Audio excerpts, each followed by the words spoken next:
Welcome, Empire fans, to tonight's podcast of the Coach Rob Woodward Show. Coach, again, congratulations on your playoff victory. And, we keep talking about these things over and over and over again, but your team came out and was aggressive on the defensive line and the offensive line and proved to be the difference in the game. Yeah, I was really surprised at the overall size of Nelsonville coming into that game as they began to warm up and as the two teams lined up to one another. You look at players and you read stats, but they really did have a lot of size, a lot of height, tall, lanky kids that really did a nice job being physical up front, and it was a good test for our guys. But they rose to the challenge, and again, defensively lights out in terms of being prepared for what they were about to, or what plays that Nelsonville was going to bring to the table, and I thought our kids reacted and responded really well. One player that stood out, and probably this player is, he's had high expectations because he moved into the district, but he had a really, really nice game. He's the one we gave the Pizza Player of the Week to, is Cole Lowry.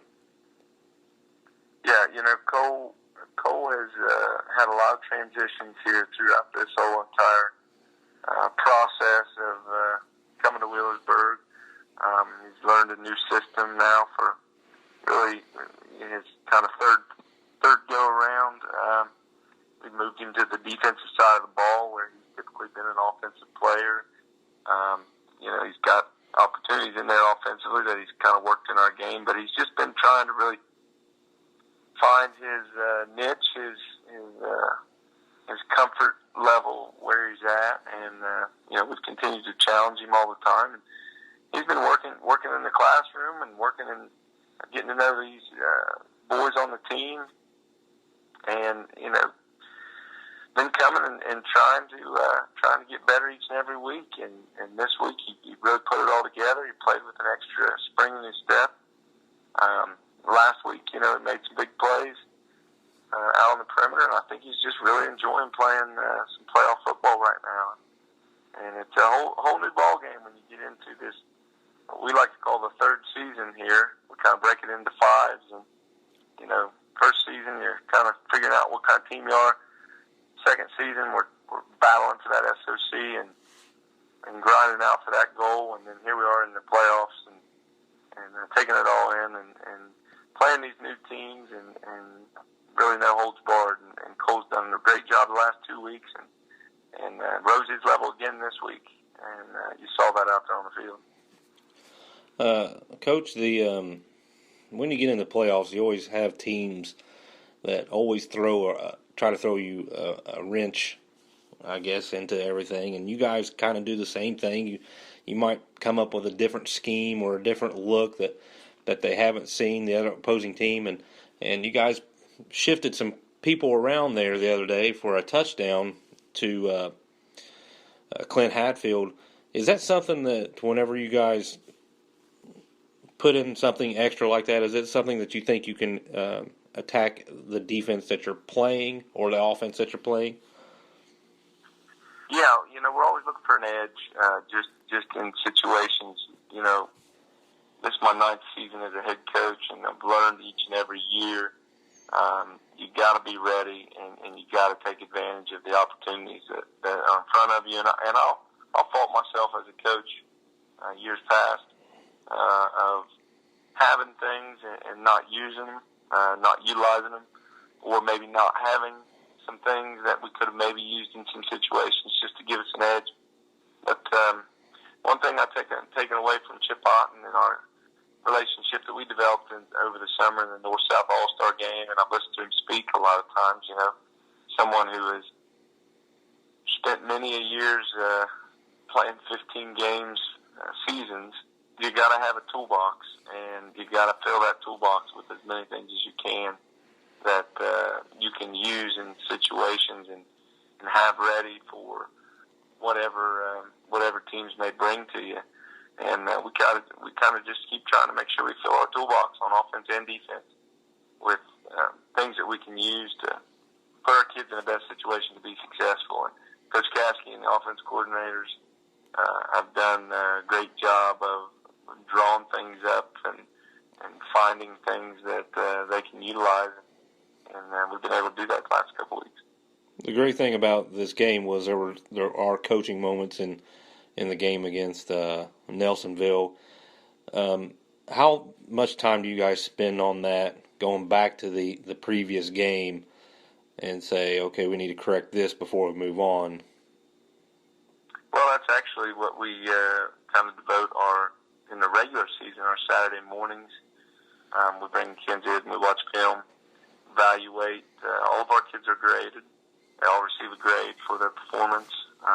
Those grades can range from really -5 all the way up to +5, +7, +9. I think our highest grades at times this year have been +12, 13 possibly. But basically we're just recognizing what a player does that significantly impacts a play, and we give them a plus for that, sometimes a double plus. And then, or is there something they've done that is a negative impact in the play, or is counterproductive to what we're trying to do, and they could receive a double negative for that. And then, of course, we count those positives and negatives at the end, and it helps to give our kids a little bit of, how did I perform this game? Where am I at? What was my performance? And kind of use that sometimes to motivate, and sometimes, but our coaches are really good about constructively sharing with them where the negatives were on the plays, where the positives were on the plays. Now, we always stress to them, if you do your job, it's an even. So, just doing your job, that's what we expect. We expect every player to go out and do their job. And so, a player could still have a fine game and end up with an even score. But we're always looking for that extra effort, that extra, that significant ability to help positively impact the play. And there's many different situations and many different times where anybody from the center to the guard to the wide receiver, the quarterback, a linebacker, has opportunities for that. And when you put those all together, of course, you want to see your team performing at a level that seeing them all in the plus range, and we recognize them. Those helmet stickers that you see on their helmets, those are we get some team awards each week. We may get one for a win, one for a playoff win. We have goals on our offensive board, so we may get a sticker if we get 7 out of 10 of our offensive goals, or 2 stickers if we get 8 out of 10. So we've got an offensive board and a defensive board and a special teams board. But we also give a sticker for every 2 pluses that a player gets. So if a player gets 4 pluses, he'll get 2 stickers on his helmet. So you see different players' helmets with more stickers, but ultimately we're also recognizing the team effort, because it takes a full team. And we'll pass out a scout team sticker every now and then. So all of that is used in that evaluation process when we go back and we look at the film. And we try to get all that completed on Saturday, and I tell the kids, let's put that game to bed and put it to rest, and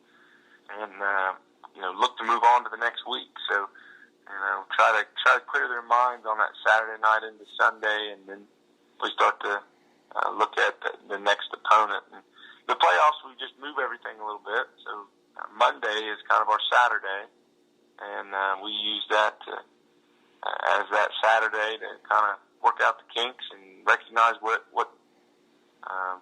the performance level was for each individual and each offensive unit, defensive unit, special teams unit, and recognize that, and then, of course, move on to the next opponent. And here we are in the playoffs, looking to try to win and advance as many times as we can. Coach, the one final question, and the elements, whenever you get here in November, they can change quickly, and they do predict that it's supposed to be a little colder on Saturday, like last Saturday.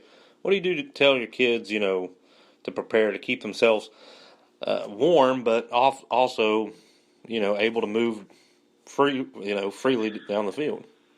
Well, I'll say that was something in my early years of coaching that I wasn't as good as I'm starting to be now. But it's just really establishing a toughness in the kids.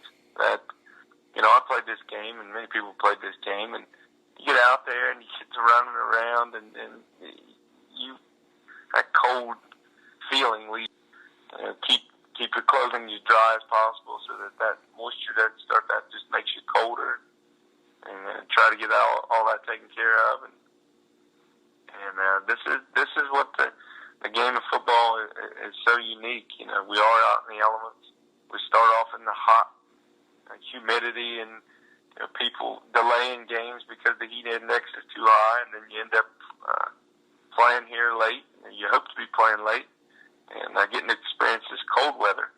And here we are experiencing this cold weather, and we're trying to develop an inventory of things to where our kids can, whether it be some hand warmers and tights and sideline coats and that kind of thing, kind of try to do the best we can to keep them ready for that. But then also have just a sense.